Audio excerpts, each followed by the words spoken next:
the question essentially is what rules apply to committees or subcommittees?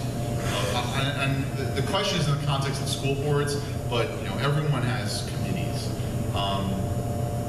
Unfortunately, if a committee or a subcommittee consists of less than a quorum, now the law says, the law doesn't use the word quorum, it uses a different term which is escaping me right now, but courts have interpreted it as a quorum. Effective majority. The Meetings Act only applies to effective majorities. Now, most courts have interpreted effective majority as meaning a quorum. So, a quorum is what your governing body defines it as. Usually it's just the majority of the then filled seats of your governing body.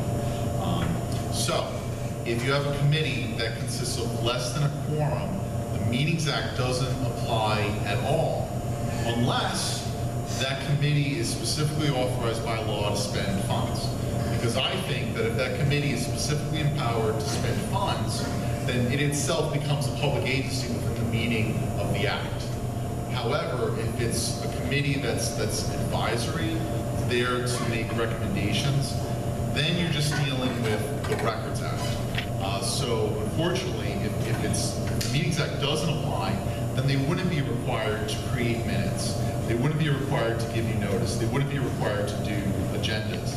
And so they really then have a lot of discretion about whether or not they want to create minutes. Now, the previous round of amendments would have changed a lot of that, although over time the requirements were watered down, where I don't want to say it became almost meaningless, but it lost a lot of its initial teeth.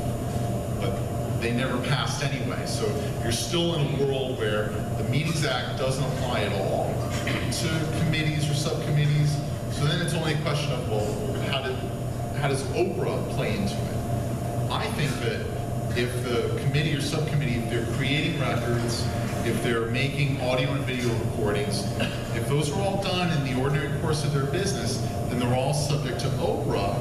Although with the committee or subcommittee, if they're making recommendations to the broader body, those might be exempt from OPRA as deliberative. Even the minutes, if the minutes are, well, we recommend you do X, Y, and Z, those might be exempt as deliberative. So it gets really tricky.